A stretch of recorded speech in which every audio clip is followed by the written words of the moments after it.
ಸದಸ್ಯರು ಆದಂತಹ ಶ್ರೀಯುತ ಡಿ ಕೆ ಶಿವಕುಮಾರ್ ಅವರೇ,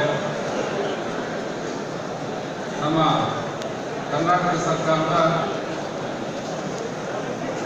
ವಿಧಾನ ಪರಿಷತ್ತಿನ ಸದಸ್ಯರು ಹಾಗೂ ಮಾಜಿ ಸಚಿವರು ಆದಂತಹ ಶ್ರೀಯುತ ಎಚ್ ಎಂ ರೇವಣ್ಣ ಅವರೇ,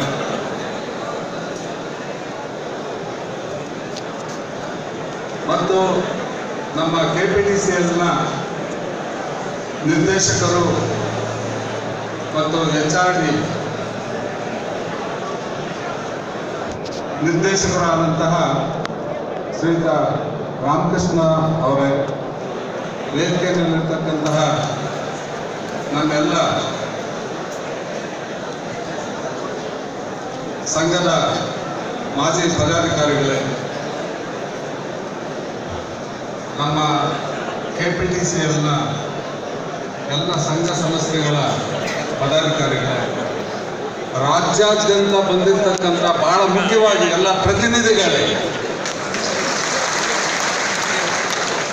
ಹಾಗೂ ನನ್ನ ಕಾರ್ಮಿಕ ಸ್ನೇಹಿತರೆ, ಅಕ್ಕ ತಂಗಿಯರೇ ಹಾಗೂ ಮಾಧ್ಯಮ ಸ್ನೇಹಿತರೆ,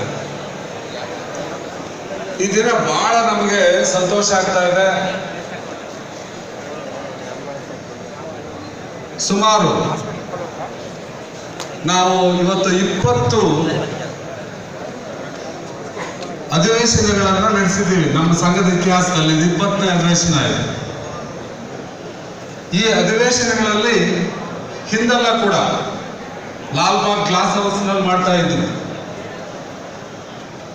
ರಾಮಕೃಷ್ಣ ಹೆಗಡೆ ಅವರು ಮುಖ್ಯಮಂತ್ರಿಗಳಿದ್ದಾಗ, ರಾಷ್ಟ್ರಪತಿ ಆಳ್ವಿಕೆ ಇದ್ದಾಗ ವೆಂಕಟಸುಬ್ಬಯ್ಯನವರು ರಾಜ್ಯಪಾಲರು, ಆಮೇಲೆ ನಮ್ಮ ನೆಚ್ಚಿನ ಮುಖ್ಯಮಂತ್ರಿಗಳಾಗಿದ್ದಂಥ ಶ್ರೀಯುತ SN ಕೃಷ್ಣ ಅವರು, ಮತ್ತೆ ಇನ್ನೊಂದು ಸಾರಿ ಮುಖ್ಯಮಂತ್ರಿಗಳಾದಂಥ ಶ್ರೀಯುತ ದೇವೇಗೌಡರು, ಎಲ್ಲರನ್ನೂ ಕೂಡ ನಾವು ಕರೆಸಿ ಮಹಾಸಮ್ಮೇಳನವನ್ನು ಉದ್ಘಾಟನೆ ಮಾಡಿಸ್ತಕ್ಕಂಥದ್ದು ನಮ್ಮ ಸಂಘದ ಪ್ರತೀತಿ.